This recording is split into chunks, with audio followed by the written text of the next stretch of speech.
खड्ड्यांनी बेजार झालेल्या, अक्षरशः जीव मुठीत घेऊन जगणाऱ्या नाशिककरांसाठी आज ठाकरेंची शिवसेना अखेर रस्त्यावरती उतरली. खासदार संजय राऊत यांच्या नेतृत्वामध्ये नाशिकमध्ये ठाकरेंच्या शिवसेनेने मोर्चा काढला. मनपा मुख्यालयाबाहेर चौकामध्ये घेतलेल्या सभेमध्ये खासदार राऊतांनी कुंभमेळा मंत्री गिरीश महाजन यांच्यावरती हल्लाबोल केला. कुंभमेळा भ्रष्टाचाराने बरबटलेला आहे. महाजनांच्या जावयाला अन्य कंपनींच्या माध्यमातून कुंभमेळ्याच्या कामाचं कंत्राट मिळालंय असा आरोप त्यांनी केला. खड्ड्यांमुळे नाशिकमध्ये 10 बळी गेलेत. या मनपानेच केलेल्या हत्या आहेत असा आरोपही संजय राऊतांनी केला. गिरीश महाजन यांच्यावरती 302 अंतर्गत गुन्हा दाखल करण्याची मागणीही केली. मोर्चामध्ये ठाकरेंच्या शिवसेनेनं प्रतिकात्मक यम आणि यमाचा रेडा आणले होते. आता खड्डे बुजले नाहीत तर नाशिकमधल्या भाजप आणि शिंदेंच्या नगरसेवकांच्या घरी रेडा सोडू असा इशारा त्यांनी दिला. नाशिकचे खड्डे कधी बुजवताय याची कालमर्यादा आम्हाला द्या, आणि ते सुद्धा हवेतले शब्द नको आहेत. आम्हाला कालमर्यादा द्या, आणि त्यानंतर जर खड्डे बुजले नाहीत तर तुम्ही आहात आणि आम्ही आहोत. आता रस्त्यावरती खड्डे ते बळी घ्यायचे नाहीत, आतमध्ये जायचे, आणि जे माजलेले लोक आहेत आतमध्ये माजोरडे, बरं का, त्यांच्यावर हा रेडा सोडायचा.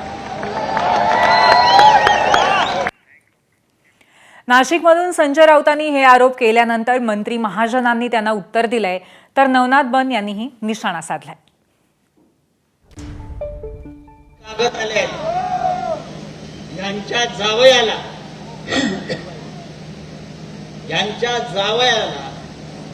दुसऱ्या कंपनीच्या डुप्लिकेट नावाखाली मोठं कॉन्ट्रॅक्ट मिळालंय. चौधरी जावयाचं नाव. 27 कोटी रुपये एका दिवशी त्यांनी खाल्ले, आणि आमच्या पोरांचे बळी खड्ड्यामध्ये जात आहेत. आता सुद्धा खड्डे बुजवण्याचं एवढं मोठं काम दिलेलं आहे. 35% बिलो गेलेलं आहे. 35% बिलो, 30% बिलो. आता मला सांगा, एवढं जर बिलो कॉम्पिटिशन त्या ठिकाणी केली जाते, इतकी पारदर्शकता आहे, क्वालिटीचं काम आम्ही करून घेतोय. त्याच्यामध्ये IIT आहे, त्याच्यामध्ये TCI आहे, टाटा कंपनी त्या ठिकाणी आहे. असे 3-3 लोक सुपरविजनला त्या ठिकाणी बसलेले आहेत, आणि अतिशय दर्जेदार करून घेतो आहोत. मला वाटतं यामध्ये कुठलाही घोटाळा नाही. काम देत असताना तर मग आम्ही 5% 10% बिलो गेले असते, पण तसं कुठे झालेलं नाहीये. सगळे काम बिलो चाललेले आहेत. इथे कितीही कडेकोट बंदोबस्त करा. आमच्या दिल्लीमध्ये पण केला होता जंतर मंतरला. सगळे घुसले संसदेवर. मोदी आणि शहा पळून गेले तिकडे. तुम्ही कोण? अरे मोदी शहा भाग आहे, महाजन तू क्या है? घुसू आम्ही आतमध्ये. राऊतांना म्हणा, एखादी महापालिकेत निवडून या. 17 महापालिका झाल्या, एक महापालिकेत लोक त्यांना निवडून देत नाही. त्यांचे खासदार आता सगळे सोडून गेलेले आहेत. आमदार त्यांच्या बरोबर नाहीत. त्यांनी किती वल्गना केल्या आणि त्यांनी किती अशी जुमलेबाजी केली शब्दांची, तर लोकांचा विश्वासच नाही त्यांच्यावर. 2.5 वर्षाचा कार्यकाळ उद्धवजींचा लोकांनी बघितलेला आहे. या काळामध्ये तुम्ही काय केलं ते बोलायला लावू नका. एक दिवस घराच्या बाहेर निघाले नाही, एक दिवस मंत्रालयात आले नाही, एक दिवस विधानसभेमध्ये तुम्ही आले नाही. तुम्ही कसल्या गोष्टी करतायत? इकडे जे मंत्री आहेत त्याला कुंभमेळा मंत्री म्हणतात, म्हणून त्याला कुंभकर्ण मंत्री म्हटलं पाहिजे. सरकारच कुंभकर्णाच्या भूमिकेत आहे. देवेंद्र फडणवीस आणि नरेंद्र मोदी 2046च्या विकासाच्या गोष्टी करतात. इकडले रस्ते या देशातले स्पेस टेक्नॉलॉजीनं आम्ही बनवले वगैरे असं ते भाषण करतात प्रधानमंत्री. खड्डे बघितल्यावरती मला असं वाटतंय की नाशिक हे चंद्रावरचं शहर. संजय राऊत, कुंभकर्णाचं नाव घेण्यापेक्षा तुम्ही स्वतः अहंकारी रावण आहात. ज्या पद्धतीनं रावणाने सोन्याची लंका बनवली होती, त्याच पद्धतीनं 2.5 वर्ष राज्यामध्ये सरकार असताना तुम्ही महाराष्ट्राची लूट करून सोनं कमवलेलं आहे. सोन्याची लंका तुमची आहे, अहंकार तुमच्याकडे आहे.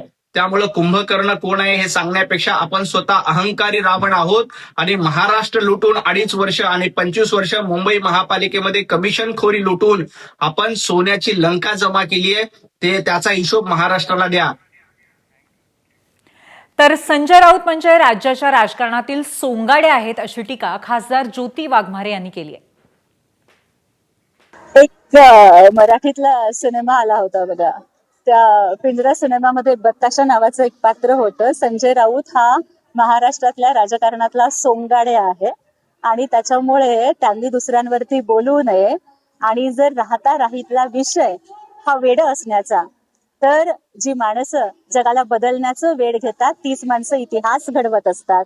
त्यामुळे संजय राऊतांसारखं दीड शहाणं असण्यापेक्षा लाडक्या बहिणींचा विकास करण्याचं, महाराष्ट्राचा विकास करण्याचं वेड असणं कधीही चांगलं नव्हे का?